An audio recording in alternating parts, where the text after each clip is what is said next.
train you hear isn't always meant for the living. It always starts with a sound you think you know, a rumble beneath your feet, a soft metallic screech, a cold gust of wind brushing past your ankles, even when the platform is empty. Some people say New York Subway is alive. Others say it's haunted. But if you ever hear a train arrive on Ghost Track 9, the one that isn't on any map, don't look. Don't turn. And whatever you do, don't step inside. Because the passengers there, they never blink, they never breathe, and they never leave. Tonight, someone did. Her name was Sophie. And the last thing her voice recorder captured was a trembling whisper. Don't get on the empty train. Deep breath. Now let's slow things down. Relax your shoulders. Settle into the quiet. We're going to drift into her story, gently, like the way darkness spreads when a train slides into a tunnel. Before we dive in, if stories like this make your night a little stranger or a little calmer in a weird way, feel free to subscribe. I'll be right here telling you the kind of stories you probably shouldn't listen to alone, but will anyway. Okay, let's go. Sophie wasn't the type to believe in ghost stories. 25, college student, headphones always on, coffee always in hand. You know the type. Life was already chaotic enough. She didn't need spirits, monsters, or supernatural nonsense adding to her schedule. But that night, the city felt different. Maybe it was the rain. Maybe it was the strange blackout earlier. Maybe it was the way the air tasted like cold metal and forgotten secrets. Or maybe, just maybe, something had been following her long before she ever reached the station. Picture this. It's almost midnight, Times Square station, but unusually empty. The fluorescent lights flicker like they're breathing. The echo of dripping water sounds too rhythmic, almost intentional. The tunnel exhales cold air every few seconds, like it knows someone new has arrived. Sophie steps onto the platform, rubbing her eyes, exhausted from a long day. She scrolls through her phone. Her normal train, the local A line, is delayed indefinitely. Classic! But then, a deep, thunderous vibration rolls in behind her. Not from the tracks in front, from the left, the sealed side, the one where no trains run. The impossible train. A soft announcement hums overhead, but the speakers stutter like they're choking. Attention! Tra! On! Go! Track 9. She frowns. There is no track 9, she mutters. But the vibration grows. A headlight forms in the darkness, pale and flickery, like a dying candle. And a train emerges old, rust-eaten, windows fogged from the inside. No ads, no posters, just a long, sorrowful-looking car sliding against the platform. The doors hiss open, and inside, everyone is still, too still. Because instead of face each passenger has only a smooth stretch of skin, no eyes, no mouth, just a soft, rippling darkness where their faces should be. A black, bottomless hole. Sophie freezes. Her brain screams, "Run!" Her body doesn't. A slow, familiar metallic step echoes from the first car. Someone is walking toward her. The Ghost Conductor. The conductor appears. He's tall, almost unnaturally so. Uniform drenched, looking wet. Blood? Water? Something thicker? Hard to tell in the dim light. His hat is tilted low, hiding most of his face. But where his eyes should be, there's only a bruised, oozing shadow. He lifts a hand, glove torn. And in a low, vibrating voice, he says, "Last stop, for the living." Sophie blinks. "What? No, I'm not. I'm not getting on that thing." He leans closer, inches from her ear. Everyone here never reached their destination. A rush of cold wind swirls around her feet. Her phone buzzes violently like it's malfunctioning. The screen distorts, glitches, flashes static. Her flashlight turns on by itself, then off. One of the faceless passengers slowly, subtly, tilts its head toward her. The black hole where a face should be pulses. Like it's breathing, like it can smell her. Sophie steps back, shaky. Her heart isn't racing. It's collapsing. She feels something tug at her, like an invisible hook tugging her chest forward. Nope, I'm leaving.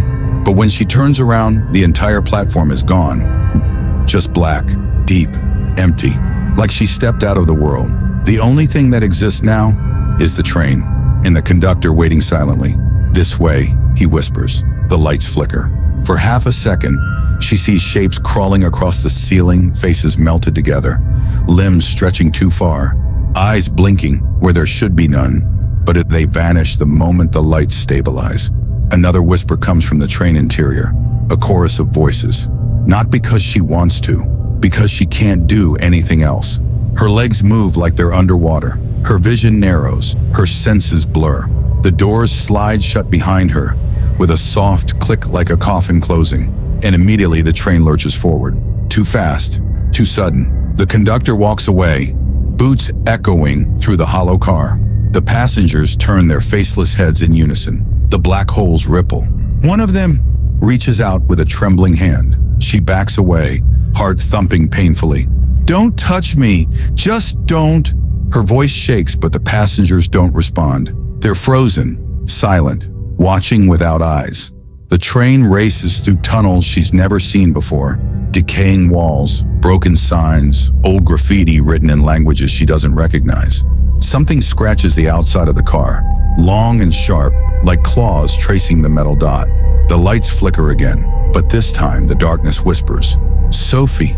Her blood turns cold. She tries to stand, but something presses her shoulders down, like invisible hands. The temperature drops sharply. Her breath fogs, and the train slows. Not at a station, not anywhere a train should stop, but at a cavernous hole beneath the city, a carved stone archway, covered in moss, under a tea graveyard. Old, forgotten, buried deep under New York. The doors open with a tired groan. The conductor turns to her and whispers. The faceless passengers rise, silently, slowly, all turning towards Sophie. And then, a voice recorder in Sophie's bag turns on by itself. It records a single, shaky whisper. "Don't get on the empty train." Shade to black dot. Sophie felt the ground shift under her feet as the cold breath of that underground graveyard crawled up her spine, and the slow, rumbling hum of the ghost train faded behind her, like a dying heartbeat. And she kept thinking how ridiculous this was, how she was supposed to be heading home, maybe grabbing a late-night slice of pizza, not walking into some forgotten burial grounds that smelled like wet iron and old secrets. But here she was, whispering to herself, "Great Sophie, amazing life choices," in that sarcastic little tone she used when she was terrified but pretending she wasn't, and the air around her felt thick, like she was wading through someone else's memories. Maybe thousands of them, stacked in layers of dust beneath New York, and every tiny sound echoed like it had no business being there. A faint tapping, a slow shuffle, a distant whisper that might have just been the wind, or not, and she tried calling out, "Hello, anyone, living preferably." But her voice felt swallowed by the darkness before it traveled more than a few feet, and she thought it was weird, because even the ground felt hollow, like she was walking over a giant empty chest that could open any second. She tried her phone again, still dead, screen cracked with that strange static pattern, but the recorder app kept flickering on by itself, like it wanted to document her misery, and she muttered, "If I die down here, at least someone's getting content." And yeah, the humor didn't help much. She kept moving because stopping felt worse, and the conductor's last words replayed over and over in her head, "End of the line," like they were meant for more than just that creepy train ride. She walked past rows of crumbling headstones lit by the dim, unnatural glow coming from the train behind her. Stones so old they weren't even names anymore, just scratches and deep grooves where letters used to be, and the soil around them shifted like something underneath was breathing quietly, waiting. The farther she walked, the darker it got, and yet she kept feeling watched. Not in the dramatic horror movie way, more like someone standing over your shoulder just close enough that your instincts twist without knowing why. And her body kept doing those tiny involuntary shivers, like it was trying to warn her, "Hey, maybe leave." But she had nowhere to go. The tunnel behind her had collapsed into a solid wall of pitch black nothing, and the train had vanished with a soft metallic sigh like it was never truly there. And Sophie stared at the empty tracks, disappearing into the dirt, and whispered, "This is fine," even though her heart was pounding loud enough to echo. She kept hearing footsteps that didn't match hers, softer, slower, dragging slightly as if someone was walking barefoot on wet stone, and every time she turned, the shadows looked different, stretched, pulled like fabric in the wrong direction, and she felt this low, vibrating hum beneath her feet, like the ground was remembering something painful. She passed what looked like an old archway carved into the rock, and on it, Scratched with something sharp, not written scratched, were the words, "Passengers must remain," and the letters seemed fresh, like someone had carved them in recently. And Sophie ran her thumb over them, feeling the grooves, still cold, and she pulled her hand away when she realized the rock wasn't cold, it was trembling. She whispered, "Nope, we're not touching anything else," and kept walking, her shoes crunching over tiny bones she really hoped belonged to animals, but honestly doubted. The air shifted again, a cold sweep of wind curling around her like fingers, and she heard the faint sound of a whistle, a conductor's whistle, distant, stretched, warped, echoing under the earth like the memory of something that should have stayed buried. She whispered to herself, "Why does this feel like I'm walking into someone's unfinished nightmare?" And the thing was, she wasn't wrong. The darkness ahead pulsed, almost like it was a living thing, breathing in slow, steady rhythm. And she stepped closer because, what else was she supposed to do? Every direction looked the same, endless, black, swallowing old stone paths. She kept following that quiet hum until something shifted at the corner of her vision. A tall, thin shape standing behind a cracked gravestone, unmoving, like it had been waiting for her to look its way. And when she blinked, it was suddenly closer. Not walking, just closer. And she whispered, "No, thank you." But her voice cracked like an old photograph tearing in half. The shape moved again, but not like a person. People don't shift like smoke folding in on itself. In the darkness where its face should have been, rippled just like the faceless passengers on the train. And Sophie stumbled back, tripping over a broken stone, palms scraping across ancient dirt as she scrambled up, whispering, okay, not friendly, got it." And when she turned to run, the entire graveyard seemed to close in around her, headstones rearranging themselves with slow, grinding resentment, blocking pathways, funneling her toward the far side where a narrow tunnel opened like a gaping throat. She didn't want to go in. Every instinct in her body screamed no, but a whisper floated through the graveyard. Low, cold, familiar. Sophie, and she didn't wait to see what it belonged to. She ran. She slipped inside the tunnel, the walls brushing her shoulders like they were alive, pulsing faintly with each breath she took. And behind her, the graveyard fell silent, too silent, the kind of silence that follows something deciding to follow you. She walked deeper, slowly, her voice barely a whisper now. "If anyone's listening, please let there be an exit." And the tunnel curved into a dim chamber, where old lanterns flickered with a strange blue flame, and the sound of dripping water echoed like distant footsteps. In the center of the chamber was an old subway sign, cracked, rusted, but unmistakably real. Track 0, return unavailable. And Sophie felt her stomach drop, whispering, "Great, negative tracks, perfect, makes total sense." She stepped closer and the sign flickered, showing something else for a split second. A departure list filled with names, dozens of them, all scratched out except one. Hers, Sophie. Departure time. Now. She backed away, shaking, breath catching, and from the far side of the chamber, she heard the slow metallic step of boots on stone, too familiar, too heavy, and her blood turned to ice because she knew that sound, knew it well. The conductor had followed her. She whispered, Why me?" But the chamber itself seemed to answer in a low, groaning murmur that felt more like a memory than a voice. Everyone rides eventually, and then the lanterns blew out.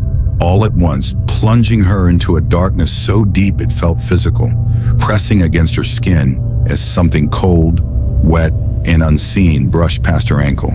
And somewhere in that crushing blackness, the conductor whispered, "This is just the beginning, Sophie." And she felt the ground shift again, sinking slightly, as if the earth was opening its jaws to welcome her deeper. And she realized with a trembling breath that she wasn't escaping the train. She was already inside its territory. Sophie felt the darkness tighten around her, like a slow, cold breath, the kind that presses against your ribs and makes you wonder if the air itself is thinking about you. And she whispered a shaky little, "Okay, still alive technically," even though she wasn't sure the place she was standing in counted as anywhere the living were meant to be.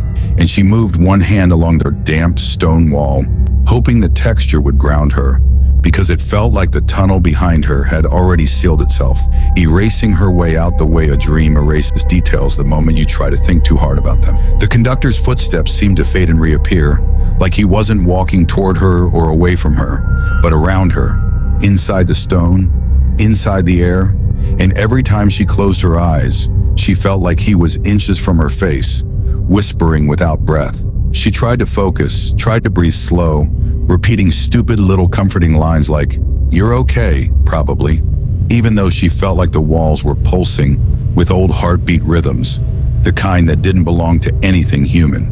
A faint blue glow appeared ahead, soft and trembling, not bright enough to see clearly, but just enough to pull her forward, and she walked toward it because staying in that crushing dark felt worse.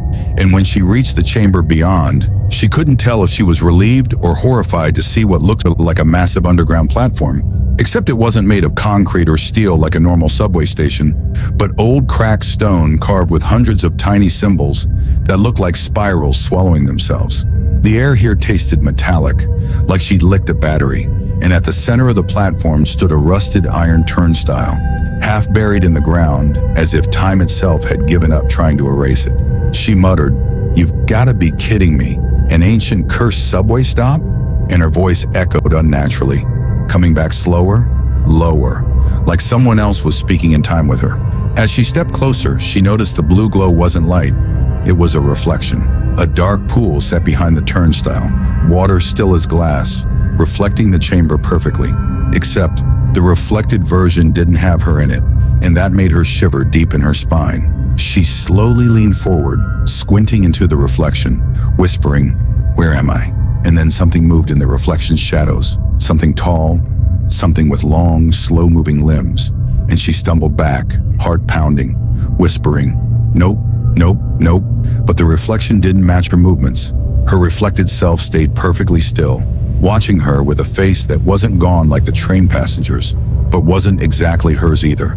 The eyes too hollow, the mouth too small, almost like it didn't know how to be human. A soft, low rumble shook the chamber, and she realized the pool was widening, spreading like ink soaking into paper, and the turnstile groaned as if waking up after 100 years. She backed away, but her heel hit something soft, and she spun around to see old leather bags scattered across the stone. Dozens of them, torn open, stuffed with faded tickets, old Metro cards, dusty coats, broken shoes, and she whispered, "These belong to people." And the realization slid over her skin like a cold finger. She bent down, picking up a Metro card from the pile, brushing off the dirt, and her breath caught when she saw the name scratched on it. Sophie. Her name, her birth year, her college ID photo, except she'd never owned this card, never taken this picture, never lived the life that matched the details printed on it. She dropped it fast, breathing too quick, whispering, "No, that's not funny. That's not." But before she could finish, the turnstile squealed as something pushed through it from the other side. A slow, dragging sound followed by a faint metallic clink. And she knew that sound. She'd heard it on the train. The conductor's ticket puncher tapping against his belt. The blue reflecting pool rippled even though nothing touched it, and a voice rose from it, a layered whispering chorus saying her name over and over, as if testing how it felt in their mouths. And Sophie pressed herself back against the wall, whispering, "Why are you doing this? What do you want from me?" And the answer came from behind her, cold and deliberate, his voice curling around her spine like smoke. "Passengers who stray must be collected." And she felt something cold brush her hair. She spun, seeing his silhouette now. Tall, bent slightly, uniform dripping like he'd walked straight out of a river, and his hat brim was lower than before, casting a deeper shadow over the space where his face should have been. She took a step back, but the wall behind her shifted like it was breathing, and she whispered, "I don't belong here." But the conductor tilted his head in a slow, jerking motion, replying, "You boarded, you rode, you arrived. Destination holds the passenger, not the other way around." She didn't know what that meant, but it felt like chains tightening around her ankles, and the pool behind them rippled again, the reflection of the conductor pulling itself closer, even though the real one hadn't moved. Sophie whispered, "I want to go home," voice cracking like someone stepping on thin ice. And for the first time, the conductor paused, as if the request confused him, as if home was a word he hadn't heard in a very long time. Then the air shifted, a low rumble shaking the stone, and from deeper in the tunnels a sound echoed, metals screeching, wheels grinding, a train approaching. But this one felt heavier, older, angrier, and Sophie realized with a sick twist in her stomach that the train wasn't coming on tracks. It was coming through the stone itself, pushing reality aside as it moved. She whispered, "No, I'm not getting back on that thing." But the conductor lifted an arm, pointing toward the growing vibration, and murmured, "All passengers return eventually." Sophie stumbled backward, shoes skidding on the wet stone as the blue pool began to bubble violently, reflections snapping and warping, and her other self in the water slowly stood, smiling with a mouth too wide. She realized if she stayed here, the train would take her somewhere she would never return from, and if she fell into the pool, something that wasn't her would take her place. She had seconds, maybe less, and all she could whisper, trembling, barely breathing, was, "I'm not yours. I'm not staying." Even though the darkness around her whispered back, "But you already did." Sophie felt the chamber tremble beneath her feet, as if something enormous was waking up under the stone, slow and irritated, like she'd stepped on the tail of an ancient creature that had been sleeping for centuries. And she whispered a shaky little, "Okay, that can't be good," even though her voice barely felt like her own anymore, more like an echo someone else was speaking through. And she took one careful step back from the boiling blue pool, because her reflection, well, the thing pretending to be her, was rising higher, stretching unnaturally like it didn't understand how human joints were supposed to work, its head tilting in a too smooth arc that made her stomach knot in a way she couldn't explain. The conductor stood behind her, tall and horribly still, that old soaked uniform dripping onto the stone in slow, steady drops, each one echoing louder than the last. Like a countdown she wasn't sure she had any hope of beating. The air grew colder, almost sharp, and she felt it sting her lungs with every breath as the deep rumble of the incoming train rolled through the chamber, and the walls vibrated as if the entire underground world were tightening, focusing, waiting for her decision. She whispered, "I'm not getting on that thing. I'm not," even though she wasn't sure she had a choice. And the conductor's voice slid around her like cold smoke, murmuring, "The line has claimed you. Departure cannot be denied," in that slow, drowning tone that felt like it came from underwater. She backed up until her heel hit one of the old luggage bags again, and this time she dropped to her knees, fingers trembling as she tore it open because some instinct, some desperate, irrational hope, told her there might be something inside that mattered, something left behind by someone who'd been trapped like her. Her hands brushed against old papers, moldy coats, crumbling tickets, so many tickets. But beneath them, she found something strange, a tiny brass key on a rusted chain, cold as ice and covered in faint scratches that looked almost like little tally marks, hundreds of them, carved by someone whose hands must have been shaking. She picked it up, whispering, "What were you trying to open or escape?" And for a moment the conductor hesitated, the air between them shifting like he recognized the object, like it didn't belong in her world or his anymore. The rumbling grew louder, shaking dust from the ceiling in soft gray clouds as the train's headlight began to glow through the far wall. Yes, through it, stone warping like hot wax as a massive steel shape pushed its way into existence. Sophie felt panic rising in her chest. Not the frantic kind, but the heavy, resigned panic that feels like sinking in deep water. And she whispered, "Think, think, think," even though her mind felt like static. She looked at the key again and noticed tiny words engraved on the side, barely visible. She rubbed the dirt from it and squinted, whispering, "Return, forbidden." And when she read it out loud, the entire chamber felt like it inhaled sharply. The conductor's voice dropped lower, almost trembling in anger or fear. She couldn't tell. And he hissed, "That is not yours." She took a step back, clutching the key tighter, whispering, "Yeah? Well, nothing down here is supposed to be mine, but I'm still here, so too bad." And despite her terror, a little dry humor slipped out, because her brain was probably trying to keep her from screaming. The train burst fully into the chamber now, massive and ancient and impossibly wrong, its windows flickering with shadows that pressed their featureless faces against the glass, stretching it like warm plastic, and the doors rattled as if begging to open, begging for her.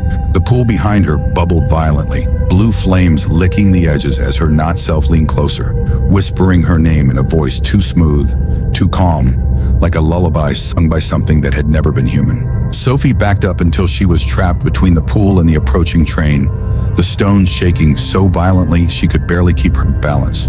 And for a moment she thought, this is it. This place is going to choose for me.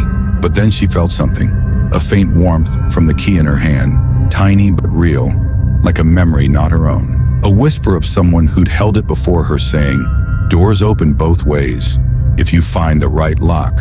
And she looked around desperately, scanning the chamber, and her eyes fell on the old turnstile, half buried, rusted, ancient, but still a door in its own way. She sprinted toward it, the conductor lunging behind her, his hand brushing her shoulder like a cold knife edge. And she slammed into the turnstile, shoving the key into a tiny slot she hadn't noticed before. A slot that seemed to appear only because she needed it to. The key turned with a violent metallic snap, and the entire chamber reacted like it had been struck by lightning. The turnstile spun on its own, faster and faster, dragging Sophie through it with a force she couldn't fight. And the conductor's scream echoed behind her, furious and hollow, like metal scraping bone. The ground beneath her cracked open. The blue pool exploded upward like a wave of ice. The train roared in rage as its headlights shattered, and Sophie felt herself falling into a dark, rushing void that felt like every tunnel in the world collapsing into one. She closed her eyes, gripping the key so hard it cut into her palm, whispering, please, let this be the way out. Even though the darkness swallowing her whispered back, almost lovingly, there is no out, only through. I kept walking through that silent corridor, the one that definitely wasn't supposed to exist in my house. And honestly, at that point, I was too tired to panic anymore.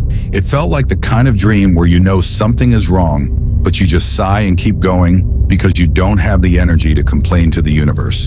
And the lights above me flickered as if someone was gently tapping them, like they were trying to whisper, don't look up, which of course made me immediately want to look up. But I forced myself not to, because I had already learned that curiosity in this place came with consequences. And as I reached the end of the hallway, I saw a single wooden door slightly open, breathing softly like the way an old man sleeps in a chair. And I pushed it with 2 fingers because honestly, at that moment, I trusted nothing, not even my own hands. And inside, I found a small, dim room with a chair turned away from me, rocking very slowly. And even though I couldn't see who was sitting in it, I could hear this faint whispering that sounded like my own voice, but tired, older, almost disappointed, saying things like, you should have gone back when you had the chance. And I wanted to laugh, one of those nervous little laughs you do when someone tells you something disturbing, but you pretend you're fine. But my throat was too tight for that, so I just said, okay, fine, what do you want from me? And the chair stopped rocking instantly, like someone pressed pause on reality, and the figure slowly turned its head, not its body, just the head, like it had forgotten how humans work. And I saw my own face staring at me, but with darker eyes, as if someone had dimmed the light inside them, and it smiled at me the way people smile when they know a secret about you that you don't know yet. And in a soft and almost comforting tone, it said, I'm not here to scare you. I'm here to finish what you started. And before I could even ask what that meant, the room began pulling itself inward, folding like paper, and I felt my body drifting backward, while that other version of me leaned forward, merging into the collapsing dark. And the last thing I heard was its whisper blending with mine, saying, when you wake up, don't open your eyes right away. And suddenly everything cut to black, not the dramatic horror movie kind of black, just an empty, silent, peaceful nothingness. And when I finally blinked awake in my own bed, I couldn't tell how long I'd been gone, but the room felt slightly rearranged, barely noticeable, like someone cleaned up after borrowing something they shouldn't. And the air felt heavier, as if a part of that quiet corridor had followed me back. And I lay there absolutely still, remembering the warning, breathing slow, listening carefully. And I swear I heard the faintest sound, just one soft exhale right next to my ear, like someone settling into a chair behind me, whispering with my own voice, you opened your eyes too soon. Come with us.